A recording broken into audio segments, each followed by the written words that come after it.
कहानी है एक ऐसे इंसान की जिसे दुनिया ने कुछ न समझा मगर अल्लाह ने उसे बुलंद कर दिया। नाम था हजरत बिलाल हबशी रजी अल्लाह अन्हु। वो मक्का की तपती जमीन पर पैदा हुए, न कबीला, न ताकत, न कोई सहारा, सिर्फ एक गुलाम। उनके मालिक उमैया बिन खलफ थे जो सख्त दिल और जालिम इंसान था। फिर एक दिन मक्का की गलियों में एक नई आवाज गूंजी, एक खुदा की इबादत, बराबरी का पैगाम। ये पैगाम नबी करीम सल्लल्लाहु अलैहि वसल्लम लेकर आए थे। बिलाल रजी अल्लाह अन्हु ने यह सुना और उनका दिल बदल गया। उन्होंने इस्लाम कबूल कर लिया खामोशी से, मगर ईमान छुपता नहीं। जब उमैया को पता चला तो उसका गुस्सा आग बन गया। उसने बिलाल रजी अल्लाह अन्हु को तपते सहरा में घसीटा, उन्हें नंगी जमीन पर लिटाया, सीने पर भारी पत्थर रख दिया। सूरज आग बरसा रहा था।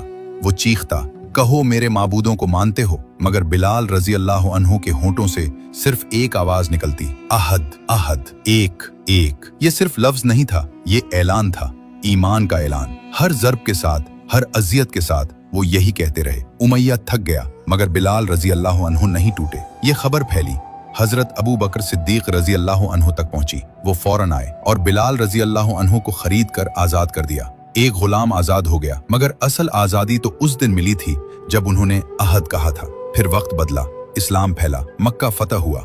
वही मक्का जहां बिलाल रजी अल्लाह अन्हु को रेत पर घसीटा गया था, आज उसी शहर में नबी करीम सल्लल्लाहु अलैहि वसल्लम ने बिलाल रजी अल्लाह अन्हु को हुक्म दिया कि काबा की छत पर चढ़कर अजान दे। सोचे, एक गुलाम जिसे कभी जमीन पर घसीटा गया, आज वही काबा की छत पर खड़ा है और उसकी आवाज गूंज रही है, अल्लाहु अकबर, अल्लाहु अकबर। ये सिर्फ अजान नहीं थी, ये इज्जत का ऐलान था। ये अल्लाह का वादा था कि जो उसके लिए झुकेगा वही बुलंद होगा। बिलाल की जिंदगी हमें सिखाती है, ताकत जिस्म में नहीं होती, ताकत ईमान में होती है। दुनिया आपको कमजोर समझे, कोई फर्क नहीं पड़ता। असल सवाल ये है, आप अल्लाह के सामने कैसे खड़े हैं? अगर एक गुलाम जिसके पास कुछ नहीं था तारीख का रोशन सितारा बन सकता है, तो हम क्यों नहीं? आज हम छोटी छोटी बातों पर हार मान लेते हैं। लोग क्या कहेंगे ये सोचकर सच छोड़ देते हैं। मगर बिलाल रजी अल्लाह अन्हु ने हमें दिखाया कि सच पर खड़े रहने की कीमत बड़ी होती है, मगर इनाम उससे भी बड़ा होता है। तो खुद से एक सवाल पूछें, अगर आप बिलाल रजी अल्लाह अन्हु की जगह होते,